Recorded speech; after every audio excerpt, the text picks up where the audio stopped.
AFR On Demand is brought to you by Breck Golf. Try Beaver Creek today, just 20 minutes from downtown Baton Rouge in the Zachary area. They've got a PGA Tour driving range, a short game practice area, 30 to 40-yard practice shots. It's a great place to chip and putt and practice if you don't have time for a full round. Book your tee time today, golf.breck.org, golf.breck.org. Matt Moscona. I'm very important. After further review. Say it one more time. After further review with Matt Moscona. And here we go. Live from the Raising Cane studio. Let's ride!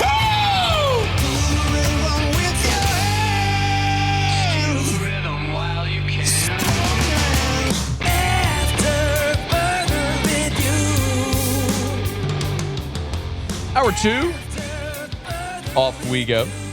Welcome aboard. Glad you're with us. It's AFR, presented by Goodwood Men's Sexual Wellness. I'm Matt. You're a loser, Matt! Shut up, kid. Paul O'Neill. They're chanting Paul O'Neill's name.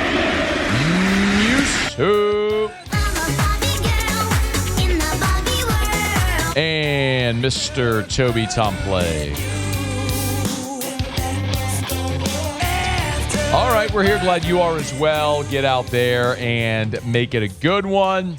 Matthew Bruni will be here bottom of the hour. Talk a little LSU men's hoops as the basketball season has come to an end. The NFL league year officially began an hour and 2 minutes ago, so we'll get your free agent roundup here in about 15 minutes from right now. Tiger baseball team got a win. They beat Creighton a night ago at Alec Box Stadium. They were down 4-1, and in stepped Omar Cerna with the big swing of the night. 2 balls, no strikes, and the pitch. And he does hammer it deep out into left center field.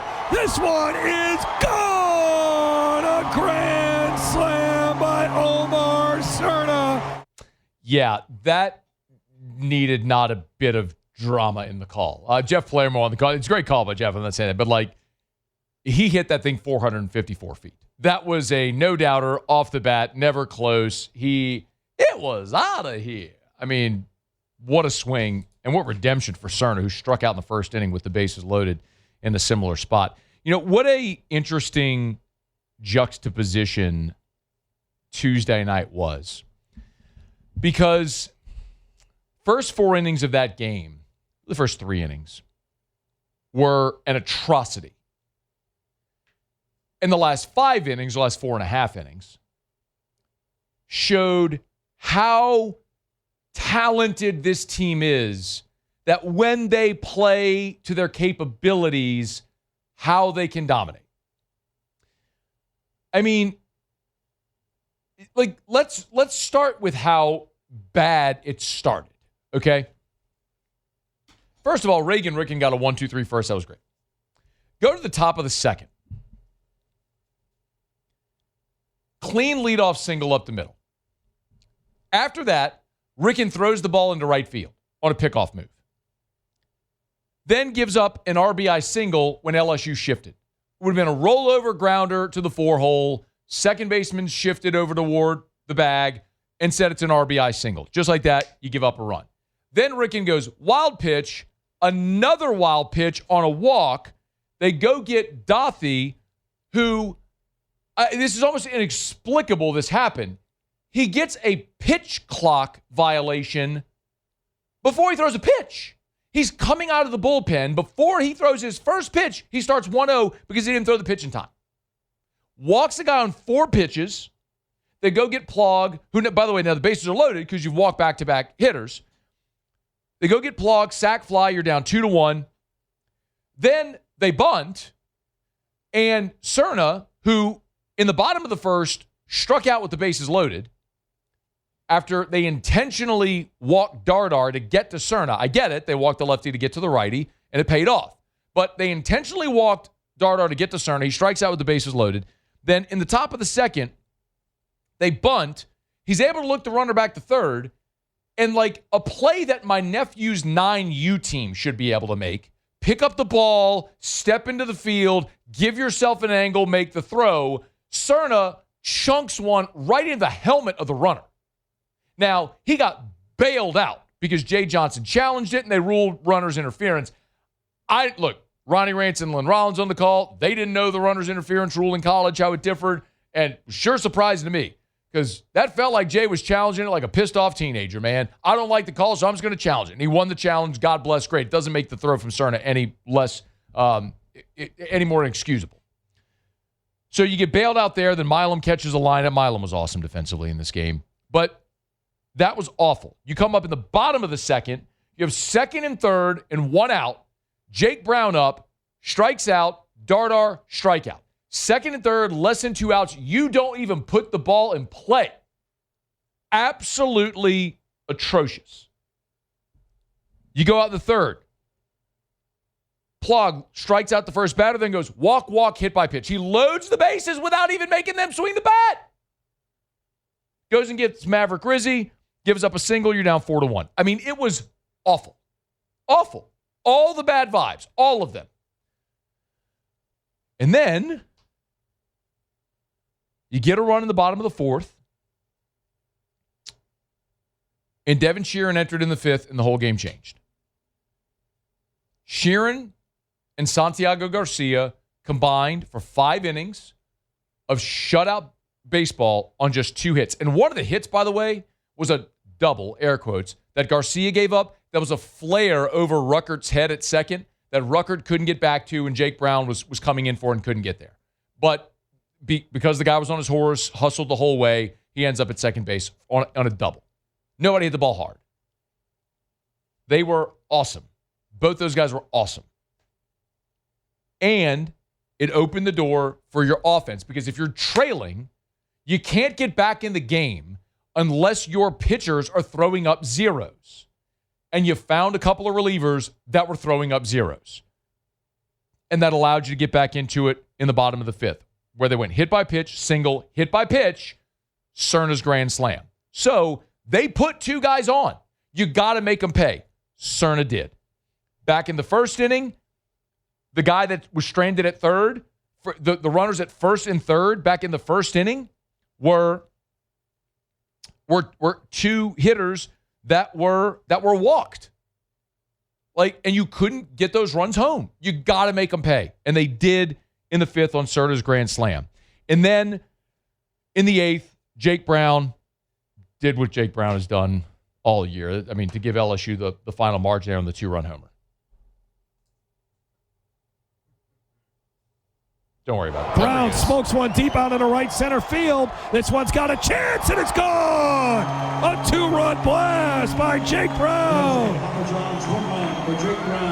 It's now 8-4 LSU, and Doug Thompson called it. Jake Brown's been awesome. There's no other way around it. Everybody's seeing now, we talked about a lot last year, he's a big leaguer. He's a 5-tool guy. There's no reason he shouldn't have been in the lineup every game last year. What it is, but you're all seeing it now. It didn't take a genius to see. You just have to have eyeballs. He's awesome, and he continues to be and will continue to be, which is great. There's 2 other things that I thought were really significant in this game. One was Zach York. And nothing Zach York did in this game except getting thrown out at third is going to be notable.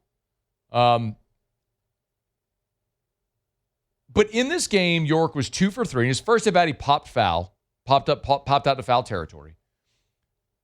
But he got on twice with 2 singles.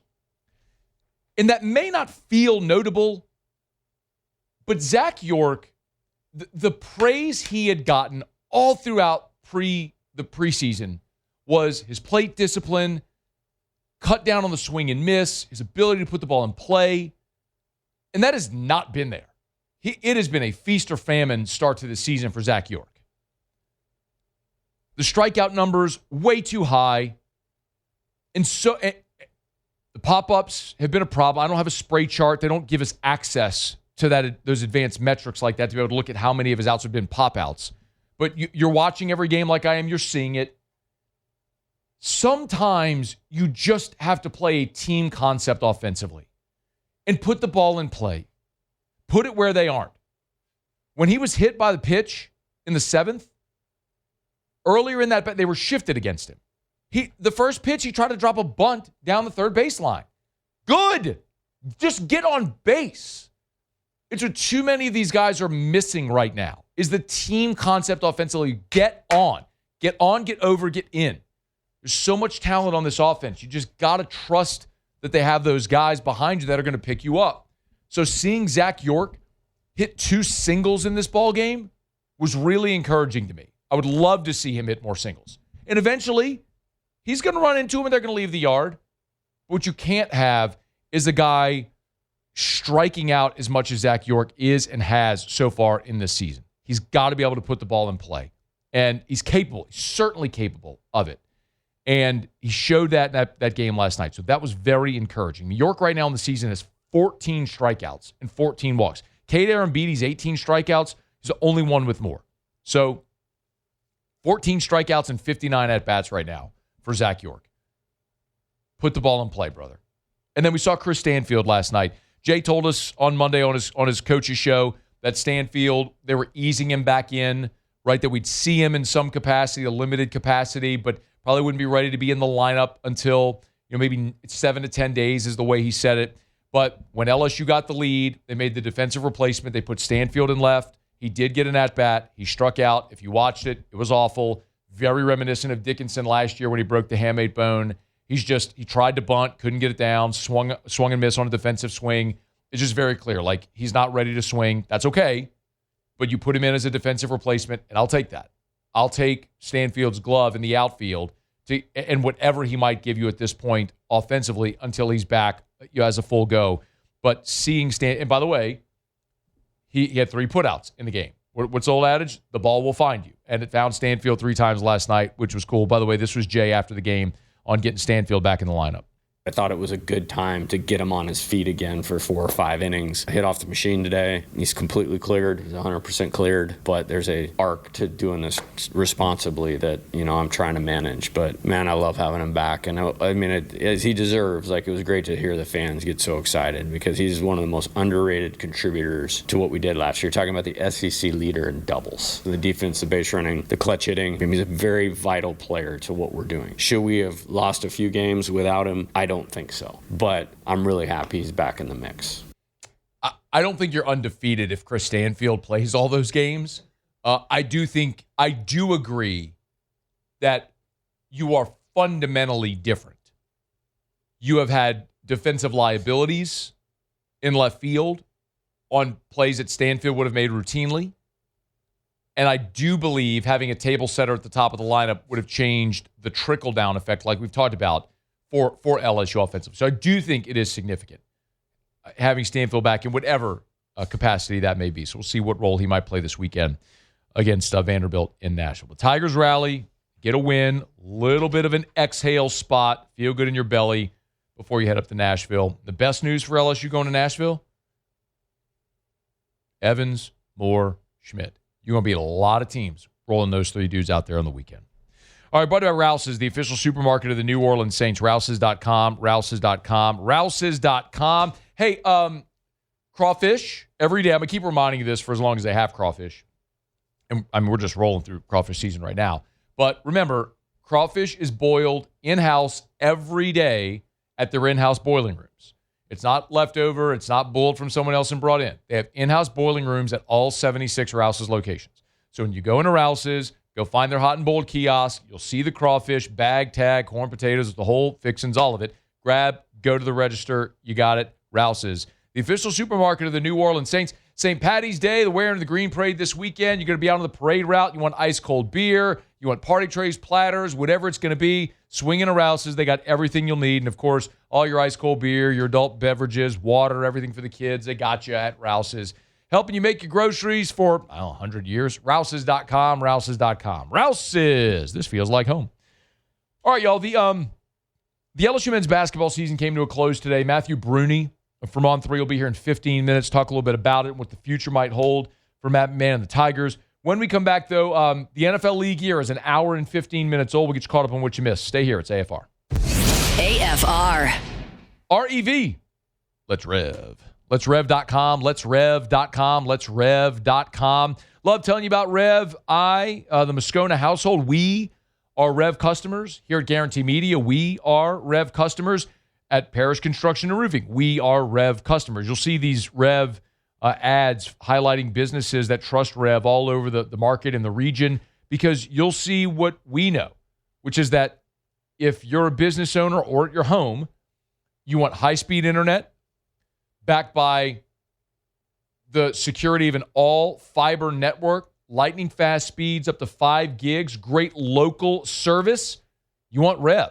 What else could you possibly want? It's faster, more reliable internet with speeds up to 5 gigs. By the way, the Wi-Fi equipment, that's included at no additional cost, and there's no long-term contracts required. They're local, and they're awesome. They're Rev. R-E-V. Let'sRev.com. Let'sRev.com. We're brought to you by River Parish Contractors. Always encourage you to go check them out at rpcontractors.com. rpcontractors.com, as in River Parish Contractors. rpcontractors.com. They do work from Baton Rouge to Chalmette. Now, home base is right there in Reserve, so they love to say we're an hour from anywhere. So you, anywhere from Baton Rouge to Chalmette, you're within an hour of River Parish Contractors. And love the people. They know what they are. They're a small company, but they're big enough to supply all the site managers with support in all divisions. And they know their sweet spot right at the $15 million job range. They know who they are. You got mega contractors that'll do $100 million jobs. That's not River Parish Contractors. So call over to River Parish Contractors. Talk to my friends. Ask for Ronnie. As for Chad, Luke, Trey, Josh, Darren, Drew, the whole crew over there, they're awesome. Learn more at rpcontractors.com. After further review, presented by Goodwood Men's Sexual Wellness. Visit yourgoodwood.com.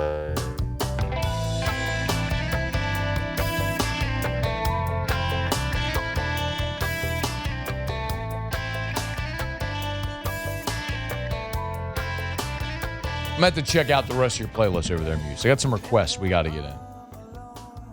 I take requests. So. Yeah, I know you don't know any 311 songs. Well, I mean, we got to hit Beautiful Disaster still. Yep. That's a good one. We played Down already, right? Yep. I hit that one already? Yep.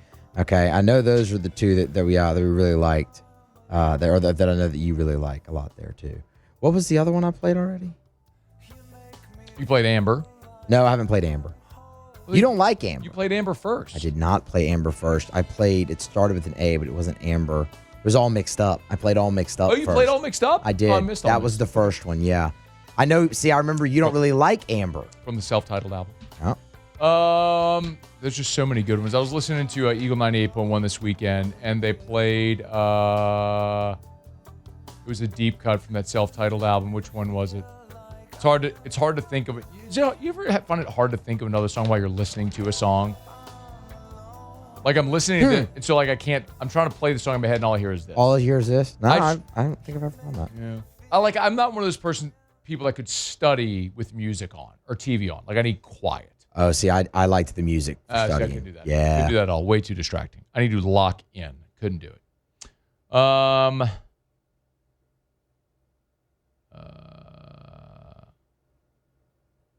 I'll think of it. All right, anyway, it's after further review. You got to get to You Wouldn't Believe as well. That was from 2001, my college era, but You Wouldn't Believe is a great one. But you got to scroll, you got to like scan through and get to the refrain. So a little bit of a slow build, but great song. All right, it's after further review. Thanks for hanging out with us here, y'all. Hump Day Show is brought to you by Goodwood Men's Sexual Wellness, yourgoodwood.com. Lowest prices, never any contracts. So if you are on HRT at another clinic, it's so worth giving Goodwood a call because their prices are going to be better.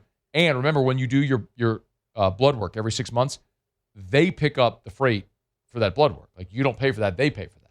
So think about what you're spending at your current clinic. It's worth switching. Yourgoodwood.com. Yourgoodwood.com. So the NFL league year has officially begun, and the Saints have made official here on Wednesday 5 deals. The deals for guard David Edwards coming over from Buffalo, linebacker Caden Ellis rejoining the Saints, of course, former Saints draft pick who was signed by the Atlanta Falcons, now back in New Orleans. Running back Travis Etienne, tight end Noah Fant, who remember the Saints tried to sign a year ago or had in camp a year ago. And then punter Ryan Wright, 4 years, $14 million with $8 million of it guaranteed. Also announcing the re-signing of defensive tackle John Ridgeway. So those 5 additions are official, plus the re-signing John Ridgeway. Now, we also know confirmed deals of departures to Mario Davis, Alontae Taylor, Luke Fortner. If you missed that news late Tuesday, Fortner, who started the majority of the games this season at center for New Orleans after Eric McCoy's injury. Fortner, as a free agent, signed with the Carolina Panthers. So the Saints lose their – they actually lost both of their backup pieces. Remember, Will Clapp was brought in to be a depth piece, was hurt in the first preseason game, so they went and made the trade, sending Colin Saunders to Jacksonville for Luke Fortner, and that ended up being apropos as Fortner ended up playing the majority of the season with Eric McCoy out. Well, now Fortner headed to Carolina. And then New Orleans traded punter Kai Kroger to the Houston Texans in a 2028 pick swap. So the Saints sent Kroger in a 7 to Houston for a 6. So there's a couple of things that are still worth keeping an eye on here. Most notably, Cam Jordan, Taysom Hill, Foster Moreau, your current free agents and what may happen with them. During the legal tampering period, there really wasn't a market for those guys. So what happens now, sort of in this next wave of free agency with the league year officially beginning, it's pretty clear that New Orleans, after signing Caden Ellis, addressed their inside linebacker need after letting DeMario Davis walk. Well, you got to replace Alontae Taylor, and you still need help at receiver and edge rusher. So those would be the two other spots I'd say throughout the remainder of this free agent period. Let's keep an eye on who might be available, and as the market settles, you're going to see prices adjust, right? Like it's supply and demand. When free agency opens, you have a lot of spenders, and the market is what it is, and you got to be aggressive. Well, after that first wave of free agency, and it's like, think of it like musical chairs.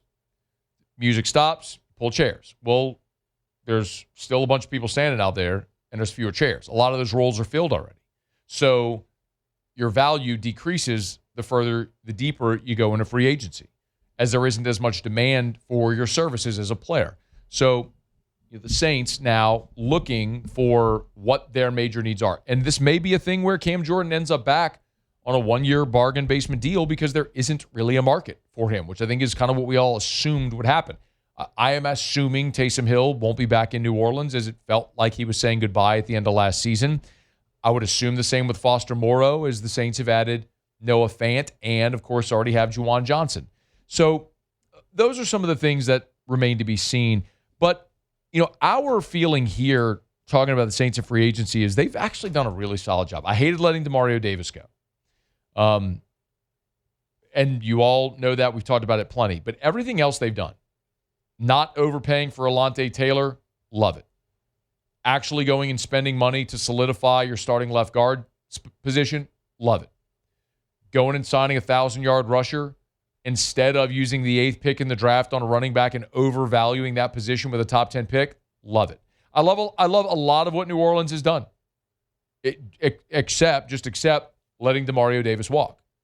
Now, you replaced him with a younger player in Caden Ellis, who's 30.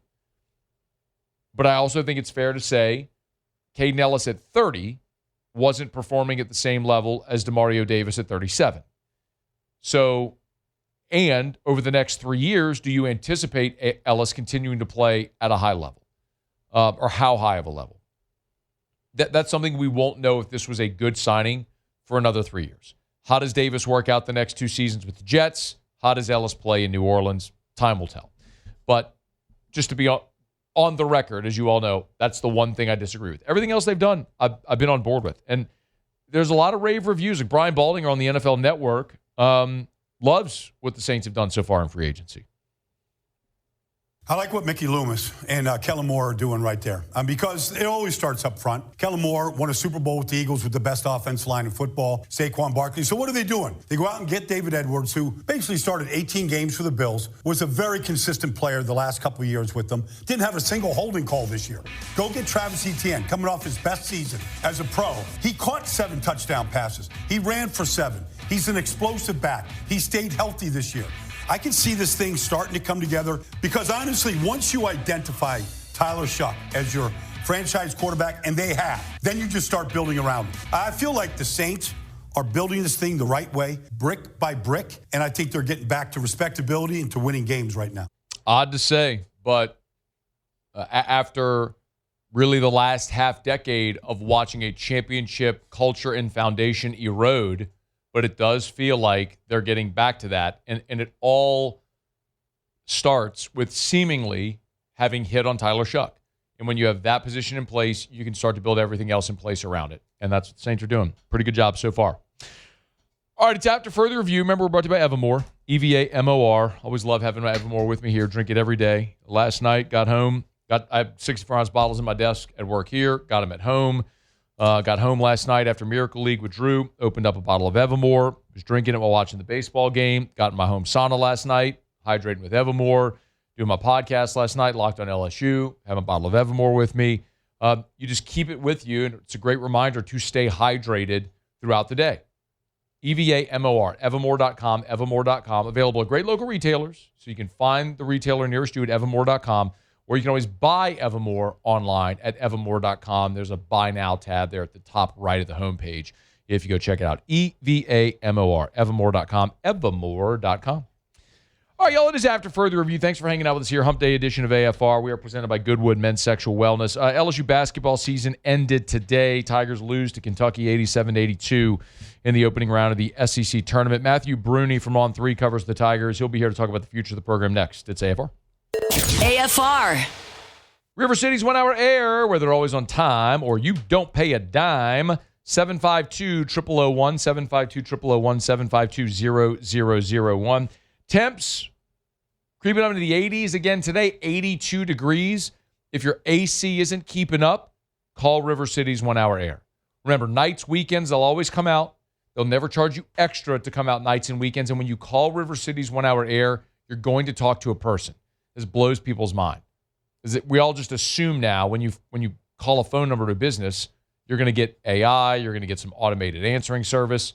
When you call River City's 1 hour air, you're going to talk to a human being that's going to answer your phone call, get you scheduled. When the technician's on the way, you're going to call, text, and an email alerting you the technician's on the way. They'll send you a picture, name, and reviews of that technician so you know exactly who is coming into your home and you can feel comfortable. It's River City's 1 hour air. 752-0001. After further review, presented by Goodwood Men's Sexual Wellness. Visit yourgoodwood.com.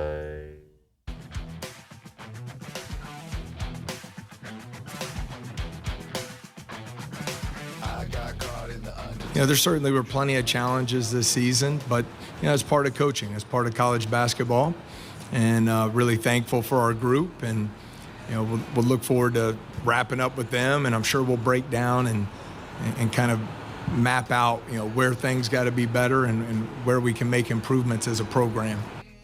Matt McMahon, after the 2026 LSU men's basketball season came to a close, losing in the first round of the SEC tournament at Kentucky. They're just 60-70 overall in Matt McMahon's 4 seasons in Baton Rouge, 3-15 in conference, a dead last finish. The question now, will Matt McMahon's future be in Baton Rouge? Matthew Bruni, On 3, covers the Tigers. Good enough to hang out with us for a couple of minutes here. Matty B, what's up, man? Hey, Matt, I'm doing great. How are you? I'm doing well, thanks. Okay, we'll get to all the particulars that everybody wants to know, but just a big picture question. The injuries were obviously a part of this season with DJ Thomas and with Reed. If you play the hypothetical, let's say those two guys hadn't gotten injured. What do you think the season looks like for LSU? Yeah, I think it's a fair question. And it's honestly something that we haven't talked about a ton on our message board or anything like that because LSU fans don't want to hear it. But I do think they get off to a better start. I think they beat A&M to start the year. I think they win that Kentucky game. They lost at the buzzer. So I ultimately think this is an NCAA tournament team just because it looks like 11 teams from the SEC are going to get in.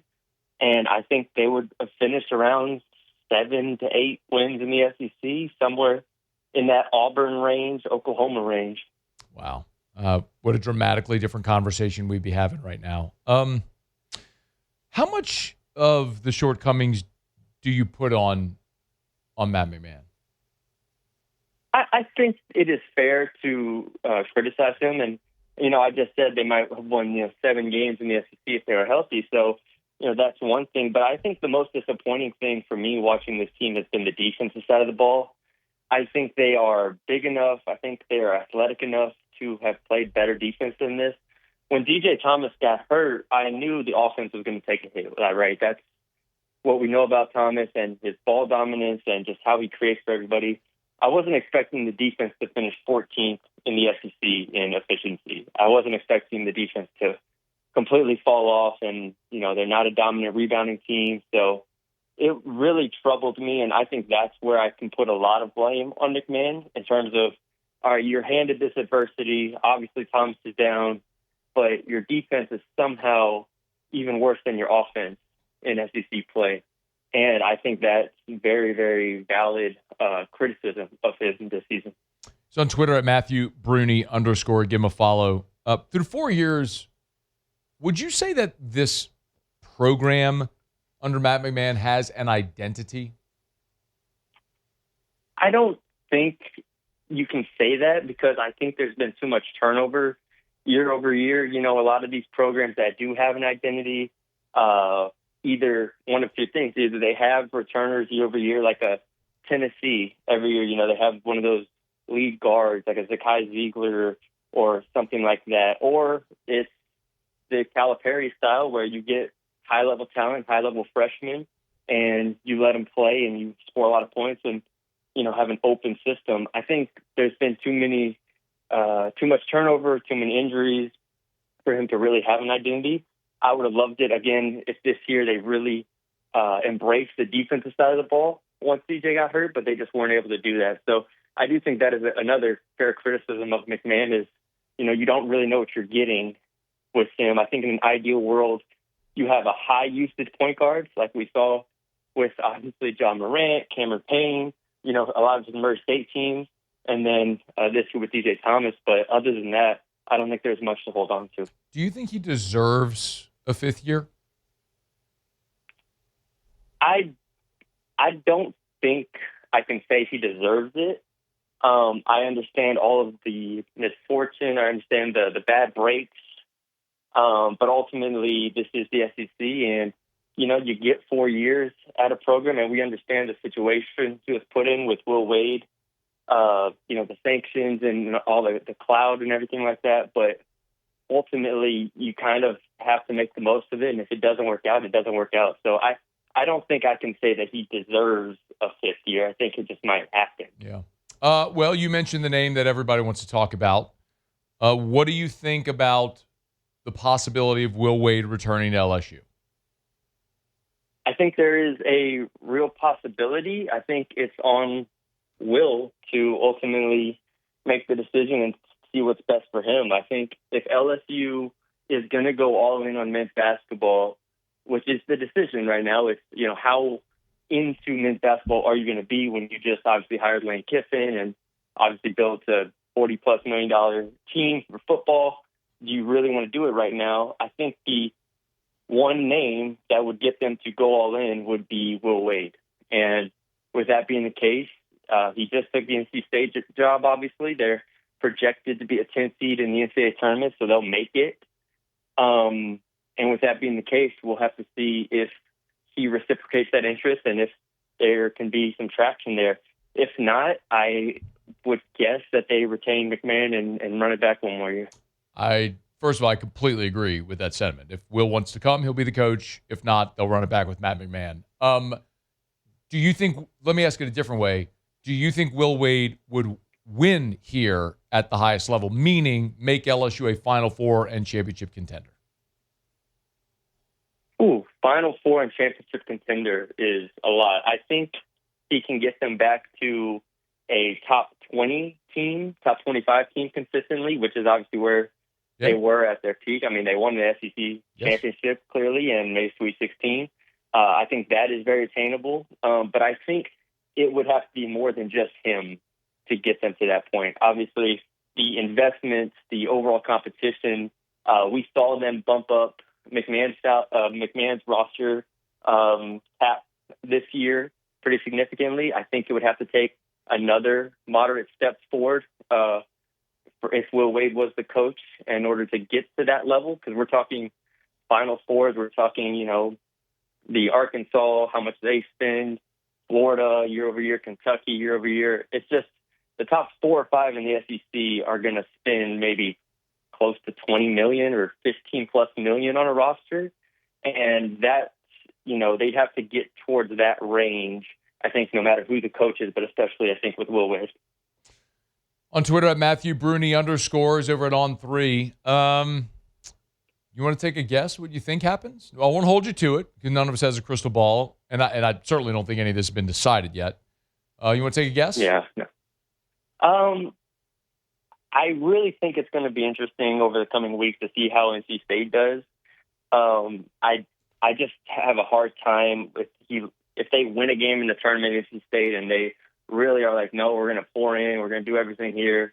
I feel like it'd be hard to leave after 1 year if I'm Will Wade, but I will say it just feels really 50-50 right now. Obviously, all the McNeese people in power over at LSU now really want him. LSU fans really want him. So, I mean, if you can go to him and make a strong offer, I think it'll be interesting. A strong offer? A strong offer, Matt. A strong ass offer?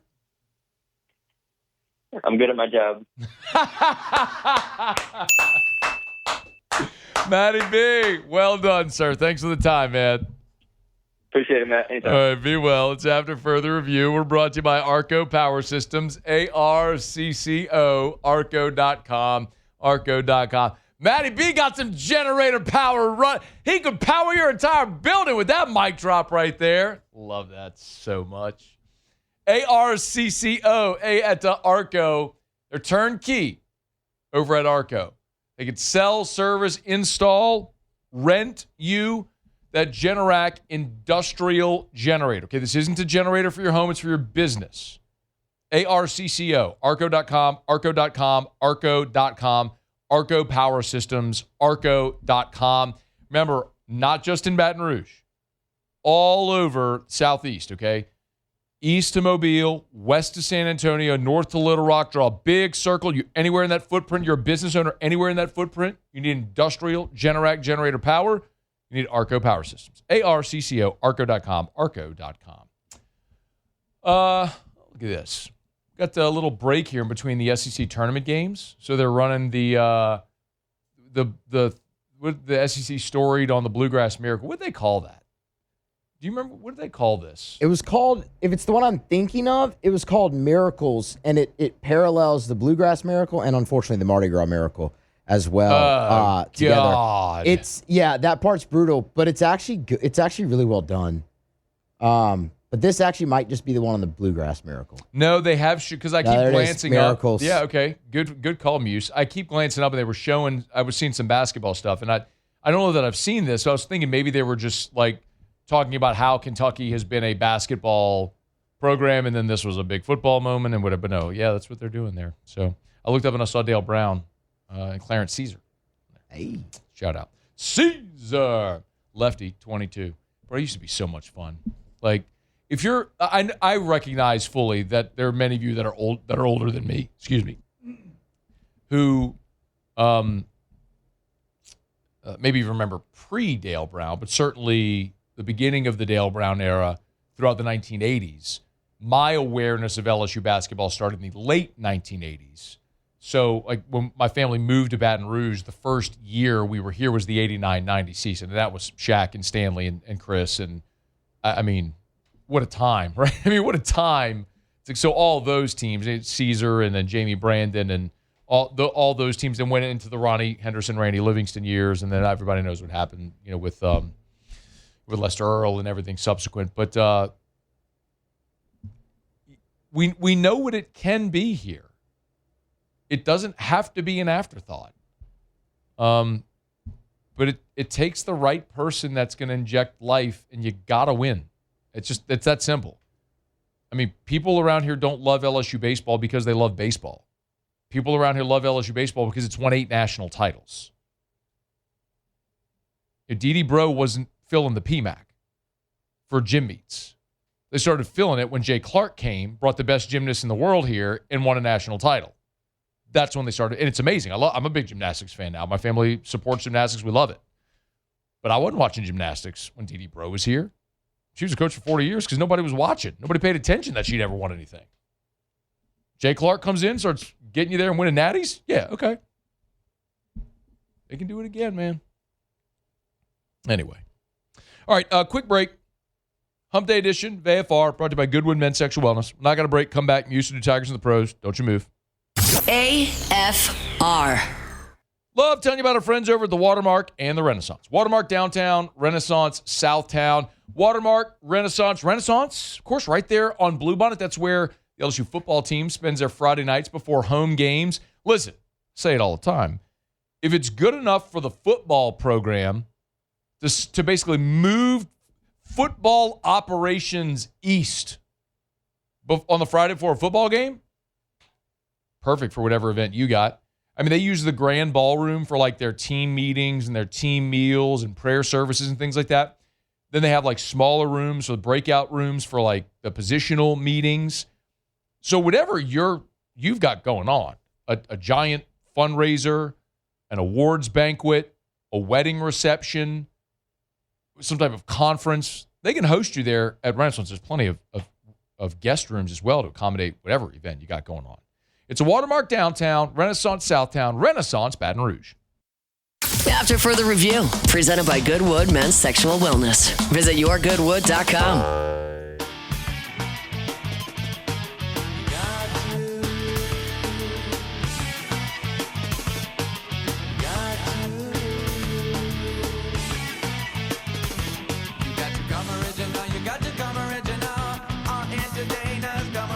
Muse, look at those jerseys. But I gotta see them. They're on a crowd shot. The home golds, oh, man. Dude. God, the home golds. Bring it back. Bring back that court design, too. Court design is solid. Yes, like it a lot. Look at that. The lane yellow, gold, the lane gold, Thank and you. Inside the like by the free throw line, purple, strong. What are we gonna call that? The circle. Yeah, thank you. There you go.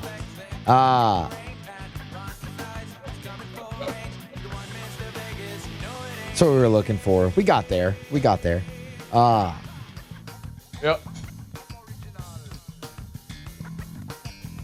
Look at the pastime. Yum.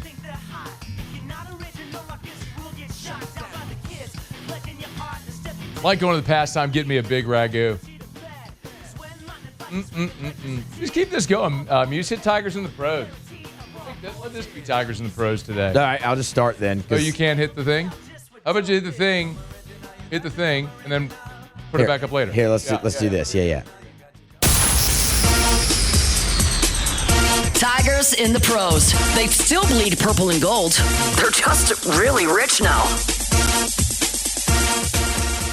Ronnie Henderson. Oh, my God. All right. Caleb Chason, he's got a new team. Signed earlier today with the Washington Commanders. It's a 1-year deal, according to the NFL Network, worth $11 million with an upside to $12 million with incentives. This will be his 7th season, coming off his breakout year. Obviously, with the New England Patriots, now will be over there in Washington D.C. with Jaden Daniels. World Baseball Classic. Aaron Nola on the bump for Team Italy tonight, but this isn't a big game for Team Italy. This is a big game for the United States of America. Aaron Nola can save the United States of America by going out there and beating Mexico tonight, and that's what we all need to root for. Nola's born American, playing for Italy. He's going to go out there and save America's life here tonight and get them into the knockout stage. Speaking of some more baseball, Alex Lang threw a 1 inning of relief for the Royals today. Did give up a hit and a run, but also did have a strikeout there. Couple notes from the NBA. Trendon Watford dropped 11-4 in 15 minutes off the bench a night ago, added 2 assists, and the Sixers got a massive win in that one. Tari Eason was back in a starting role again for the Houston Rockets. 31 minutes, Shot 50% from the floor, but didn't take many shots. It only resulted in 8 points, but did stuff the stat sheet elsewhere, especially on the defensive end there. 3 boards and 2 steals. Rockets get another win. And then Naz Reid. Should have stayed. Should have stayed. Look at Dave Neal. 25 golden pipes, man. 25 minutes, 13 and yeah, I love it. Yes, 13 and 6. Couple blocks as well for Naz in the game against the Lakers. That's Tigers and Pros. You can love Dave Neal. As someone who has long since respected the Daves from the JP Sports days. But to say Dave Neal, and Dave's come on the show, I think he's great. He's a great announcer. He does not have golden pipes. Love it. No. Golden pipes is a different era, as they would refer to as the voice of God.